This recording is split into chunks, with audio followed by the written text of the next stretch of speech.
ndahira imbere y'Imana yuko jewe ntateze ndazaswera mama sineze na rimwe gucogora no kuvuga ngo utuka iki gihugu cy'u Rwanda utuka umukuru w'igihugu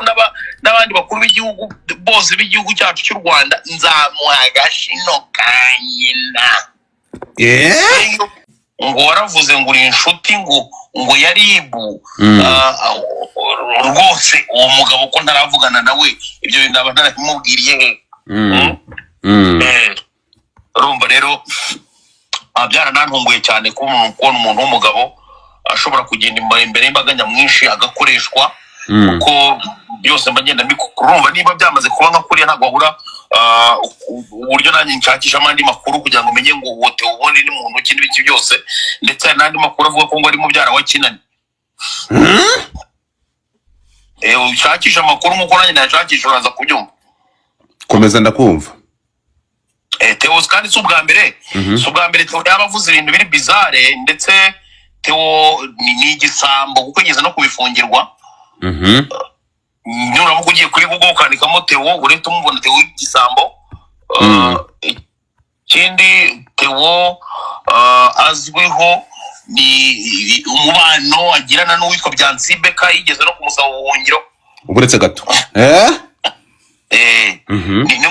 ni mushuti wakadasohoka wa Byansibeka nuramuka ugiye ugashaka Byansibeka wenda hano arabana kuri TikTok bashobora kuba batazi neza wenda nk'uwo Byansibeka ariko Byansibeka ni ikigarasha kandi niwe mushuti wakadasohoka wa Theo Byansibeka nigeze no kumukora ikiganiro nerekana uburyo ari ikigarasha ndetse nyuma za no kubyigaragariza nawe ubwe ku giti cye agihunga igihugu urumva rero Theo kuba Byansi cyangwa se abandi bamukoresha bitewe n'ukuntu Theo yikundira amafaranga ashobora no gutanga na nyina umubyara urumva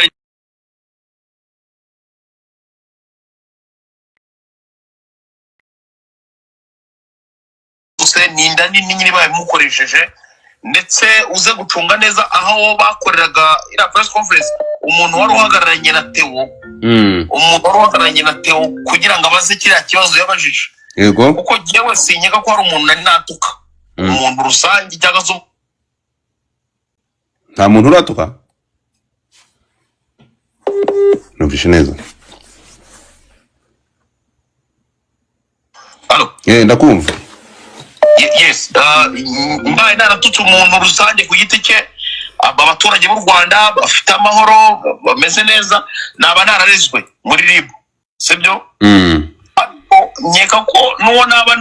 narashubije naba naramushubije ko nawe yambanje nta muntu ndabyuka mu gitondo ngiye ngo ntekereze muvugeho ni nkuko ndamaze no gupanga bura kuba nakorera Theo episode 932 episode 932 nindi wenda izaba ari iminota 3 isanzwe ariko episode 932 yego so no ngo uwo Theo rero ni wowe Theo ndetse nabo bakorana byose biragize biraza kugenda urumva ubwo iyo umuntu akwiyenjeho bituma nawe ushaka kumumenya kugira ngo utazagera gute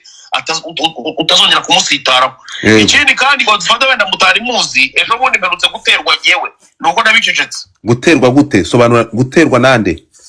guterwa nabiyita abanyamakuru bateye mu rugo kwivuka mu Gashyekero yego mu mibyuko buri wese agira avuka sibyo kandi akaba na proud yahavuka ngemba proud yahavuka igikondo mu Gashyekero urigumva bose muri quartier itari nziza cyane ariko nkunda inandukira New York urigumva so abanyamakuru baragiye mu masaha y'isa 3 gutya saa 4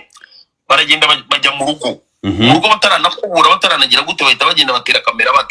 batangira gukora ibiganiro noneho mu rugo baramumagara se aba bantu murakorana ko tubona abajanga gufata ibiganiro batukubazaho n'ibiki byose urumva ndavuga ni mubambereza kuri telefone baba nabamenyesha ndavuga ariko rero ibyo bintu murimo sinzi ibyo ari byo iyo mubanza se mukabimbwira nge ko umuntu yajya mu rugo nta kibazo ariko se wabanza ukabimbwira niba atari ibanga abanyamakuru ni bande bakoze icyo kintu ntabwo ndi izina ryo ngo bakora baranabisohoye ibyo bakoze reka ngo bitongo Celebs Magazine ngo ni muri Celebs Magazine ariko baje bavuga ngo bakorera Radio Flash baje bavuga ko bakorera Radio Flash FM harimo ngo witwa bronze nuwa hehe songo noneho ntago mbizi urumva rero ko umuntu yagenda akajya kubaza ikibazo nka kiriya urumva none kandi ubona bavuye gutera mu rugo bigenda biguhereza ishusho y'abantu ibyo banyifuriza ibyo bagira gutera nibyo ngibyo. So ikindi kandi hari timu yobowe n'uwitwa Rikari uze kureba no kuri Facebook yitwa Ishimwe Rikari kuri Facebook. Rikari ni umunyamakuru wa siporo sindi nyewe sinkora siporo ariko kunzana mu bintu bye n'ibiki byose ni umwe mu bantu nawe banyeka ko we ushobora kuba yandangirira nabi bitewe n'uburyo ibintu abanyandikaho buri kanya n'ibiki byose. Hakazamo n'undi munyamakuru wundi nawe niba umunyamakuru bari mu YouTube gusa simbizi bita ngo Cassier Pizo ni umwe mu bantu bakunze kuba bahuraho ibiganiro nirinze no kuba namuvugaho ndakumva nirinze no kuba namuvugaho uwo nguwo we yarananyandikiye inshuro nyinshi arampamagara arambwira ati mbabarira jyewe nzaguha amafaranga ariko uze duharabike umuntu abikubwirira gutyo umuntu bashaka guharabika ninde ntago nigeze muheza time yo kuvugana nawe. Urumva niba umuntu yaragiye hostinga abitwa ba Karegeye inshuro nyinshi uri kumva Karegeye yego abitwa ba Karegeye inshuro nyinshi Karegeye akaza anyacyuzinga gukorana na RIB buri munsi kandi izo mvugo Karegeye akunda gukoresha no kuvuga ibindi bintu biremereye cyane. Uwo muntu yena ko namuhereza time no kuvuga ngo jewe abo bahungu banabonye icyanyika barabirangiza ariko nyine nuko turi mu gihugu cy'umutekano ndetse tukaba tunarindwa n'Imana Uwiteka nyirigira. Niyo mpamvu none ahangaha nari mvuye muri Nibature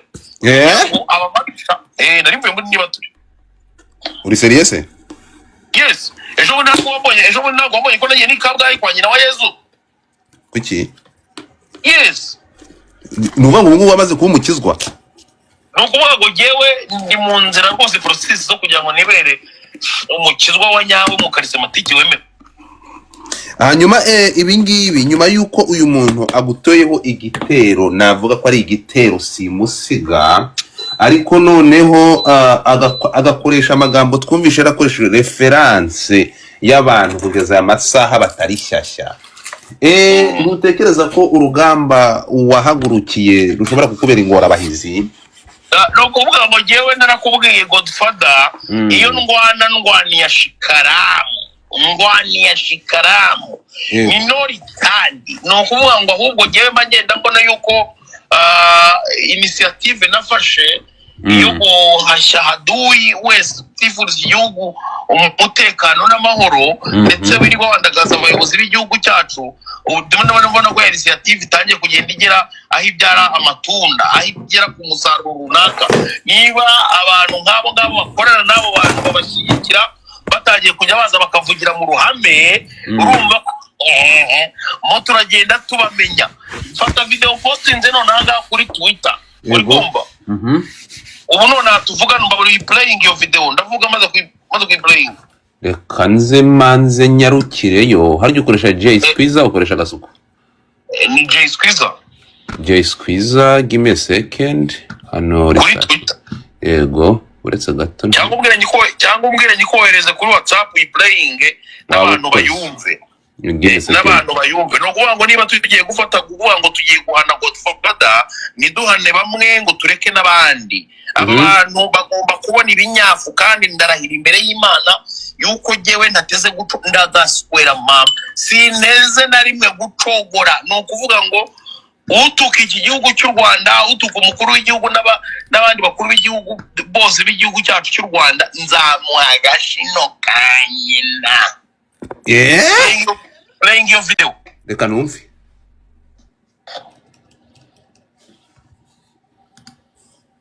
Ntabwo kwigisha ibitutsi gasuko atukana byamarira icy'Abanyarwanda ahubwo no kwigisha urubyiruko gutukana. Ariko hari abatukanaga babiretse batukaga igihugu babiretse kubera ko igihugu gitukika batukaga abayobozi wenda reka nkore simbizi ntagazi k'abayobozi batukora ariko akamenya ko gatukana ni ukuvuga ngo azi ko gasuka atukana biri random ariko ntagazi k'abayobozi batukwa uwo bamwita Karegeya we ntago abizi wamubonye boro gusa urumva koko uwo Karegeya umusaza usazuye ubusa w'ikigoryi w'ikirimarima ntago azi neza ko abayobozi batukwa n'ubwo ngo bamukanyika ibyo bavuga baba baririmba. Okay Jay, nyuma y'ibi ngibi ese hari icyo waba upfa, hari ikintu waba upfa na Theo w'ukwezi ku buryo yagutekereza ibintu na biriya agashaka no kugusobanyiriza imbere y'abayobozi, kuko zira n'inzego zikomeye mu gihugu, umuyobozi w'urwego rwa RIB, umuyobozi cyangwa bose cyangwa umuyobozi wa polisi y'igihugu bro, akagenda hari akarekura amagambo nk'ariya, hari ikindi kintu wapfaga n'uyu muntu cyangwa yabajije abariza rubanda? Ndajya kugira icyo mfa na Theo sinywera ahantu anywera. Theo nta mugore ndereta Theo ntituranahura amaso ku yandi urwo kuko Theo ntago narinzi ko ari idiot. Abantu bajyaga babimbwira ko ari idiot ariko ntago nari mbizi. Naje kubibona uyu munsi. Niba umuntu ashobora kubaza ikibazo kiri stupid nka kiriya, no kuvuga ngo Godfather Theo iyo agenda hari imbere akavuga ati se bayobozi ko hari abantu tuzi bajya batuka abayobozi b'igihugu cyacu cy'u Rwanda, ndetse ugasanga barimo barabeshya, tubona iterambere n'ibiki byose, tubona uburyo umunyamakuru afite uburenganzira bwo gukora inkuru igihe cyari cyose n'aho ariho hose. Ese abo bantu babeshya ibyo bintu banatukana ku kibo nako cyangwa se barabateganyiriza iki? Kuko birari imbere y'inzego z'umutekano uri kumva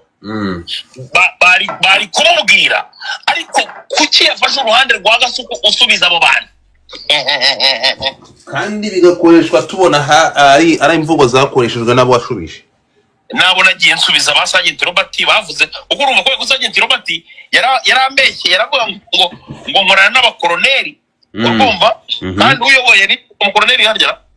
uyoboye RIB ntabwo ari umusirikare, n'umukoroneri niko nuze yavuga Sergeant Robert. Noneho ukajya gushyiraho n'uwitwa Jihadi Jihadi baherutse kuvuga ngo arakagirira uko ridashira urumva, nawe yigeze kuvuga rimwe avuga ngo nigeze kumubwira ngo nkorana na RIB urumva. Ibyo bintu uramutse ugiye ubisanisha nk'umuntu wagiye ku ishuri cyangwa se umuntu ukoresha logique, hari ikintu kimwe ukuramo. Aba bahungu tugomba kubahashya ahubwo mbere y'abandi bantu bose. So wowe ibi bintu ukambwira ko ugiye kubyitwaramo gute nyuma y'iki gitutu cyazanywe n'uyu mugabo? Njye n'ubundi ndakomeza kubaho nk'uko mbayeho, nta muturage nari natuka, ntibiteze no kubaho uko abagabo nta mikino bagira, ngira ngo urabizi Godfather. Nagiye mbikora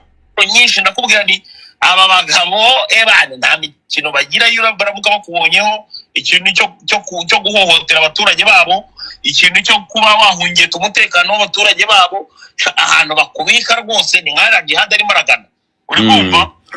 Yewe hanyuma ibisubizo byasubijwe n'abayobozi, yaba umuvugizi wa RIB yaba n'umuyobozi wa polisi, umuyobozi wa RIB n'umuyobozi wa polisi, ibisubizo batanze byo byakiriye gute Jay? Ibisubizo batanze ni ibisubizo byiza cyane. Abayobozi bacu burya barashishuza bakanareba kure. Ni ukuvuga ngo iyo bagusanganye ikosa, kuko umuvugizi wa RIB yaravuze ati ariko rero ibyo bintu byo gutukana n'ibiki byose twabiburiye inyito muri code penal sinzi urumva,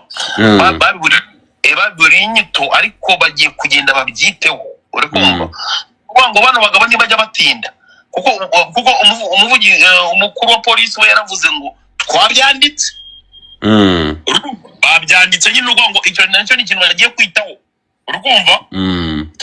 Noneho Mirenge ubwirwa nawe ugomba kuba uri menge nyine, niba hari ibyo wakoragamo amakosa ubizi neza ko ari amakosa, ni vuba ugomba guhita uhindura, udahinduye nyine direct. Bafite ahantu hanini cyane abantu bashobora gucumbikirwa, ukarya neza ukanaryama. Yego. Urakoze cyane Jay, ubwo nibiza gukunda ukaba ubonye akanya turongera tukugarukeho. Asante sana. Jay Squeezer ati mama yake na muzala mama bya bintu birakomeye, mba ndoga sunzu ayaba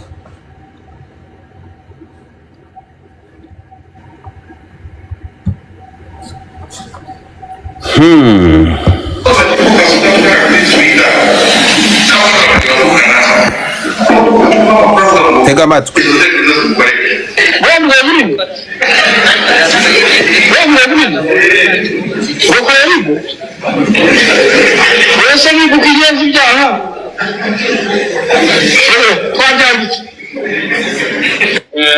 Theo yavuze Theo nashanganga reka ngwe butumwa Theo nashangwe butumwa ubwire uwo muntu umva yuko ngo inshuti yacu arumva yuko ngo ashobora gukora ibyo yishakiye avuga ibyo yishakiye kubera ko ari inshuti yari nta nshuti ngewe ngo ntabwo ari inshuti yanjye reka banze bibe very clear kandi nta muntu n'umwe ujura amategeko ariko mubwire nashaka ko very clear mubwire yuko ngo iminsi ye turimo kwibara gutya ngene Mose yareze igihugu fanahe yewe nigeze kwa Theo yavuze Theo nashanganga reka ngwe butumwa Theo nashangwe butumwa ubwire uwo muntu umva yuko ngo ni inshuti yacu arumva yuko ngo ashobora gukora ibyo yishakiye avuga ibyo yishakiye kubera ko ari inshuti yari nta nshuti ngewe ngo ntabwo ari inshuti yanjye reka banze bibe very clear kandi nta muntu n'umwe ujura amategeko iyo ushaka kuba inshuti yanjye cyangwa inshuti ya Ribe ugomba kubanza kubahiriza amategeko waramutse ariko icyo nshaka kuvuga ni iki mu gihe Thierry ataranyuzuza ndashaka yuko ngo mwumvikane ibyo ibi bintu ndi kukina wabyumvise kuvuga ibyo bishakiye ku social media wabyumvise ikintu kitwa defamation cyangwa wanyuze kuri TikTok gato niba nta kintu bitwaye abantu unfortunately malheureusement nuko mu myaka ishize icyo cyaha cyabaga mu mategeko y'u Rwanda ariko ubu ngubu icyo cyaha bakibanyeho dusigaye dushaka ibya ku social media ari ikintu kitwa defamation cyangwa diffamation mu gifaransa cyangwa gusebya hari abantu bavuga amagambo menshi unfortunately malheureusement nuko mu myaka ishize icyo cyaha cyabaga mu mategeko y'u Rwanda ariko ubu ngubu icyo cyaha bakibanyeho dusigaye dushaka ibyaha mu mategeko ya cyber crime law kugira ngo abantu bakoresha nabi social media bahanwe ariko mu by'ukuri defamation cyangwa gusebya cyangwa kuvuga amagambo atari byo rimwe na rimwe biratugora kugira ngo ukore mu cyaha mu rwego rw'amategeko ariko mubwire ndashaka ko very clear mubwire yuko ngo iminsi ye turimo kwibara gutya nakomeza azogwa mu cyaha kandi ntabwo tuzabura ukuntu akurikiranwa kubera ko ntabwo dushaka kwemera yuko ngo akomeza gukora ibintu ngibyo ariko ntabwo ari inshuti ya RIB ibyo ngibyo ndabikwizeza ntabwo ari inshuti yacu twebwe inshuti yacu n'abantu bakora neza bakore mu buryo n'amategeko kandi baduha amakuru mu buryo bwiza